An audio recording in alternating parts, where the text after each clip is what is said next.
Mr. Speaker, yesterday the former Chief Electoral Officer testified about serious problems with the government's Unfair Elections Act.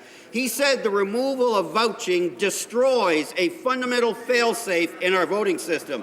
And he said limiting the ability of the Chief Electoral Officer to communicate publicly is an unprecedented gag order. After hearing this startling testimony, is the minister now open to more amendments to fix this deeply flawed bill? The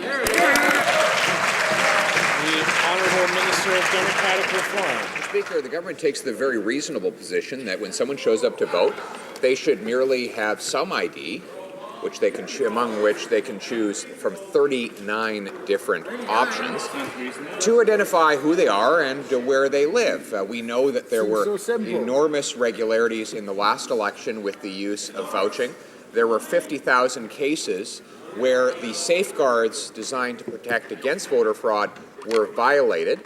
And when that was revealed publicly in the Neufeld report, the leader of the NDP said that if it continues, quote, all is being lost. Member for Hamilton Centre.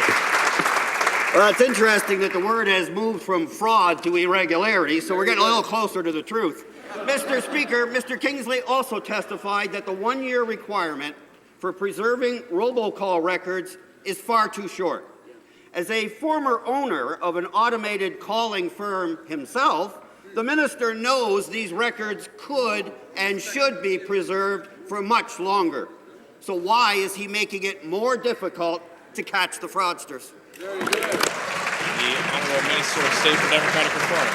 Well, in fact, Mr. Speaker, right now the requirement is zero. There is no requirement to retain any of the information. The Fair Elections Act creates a mandatory public registry, which, by the way, Mr. Kingsley lauded yesterday, and it requires that the records be kept for 1 year. The reality is that requirement applies also to the campaign volunteer who procures the call. And a lot of these volunteers move on to different things. They're not permanently committed to a campaign, and it's not reasonable to expect that for 10 years they're going to keep a record of a telephone script. So the 1 year requirement is reasonable. The Honourable Member for Hamilton.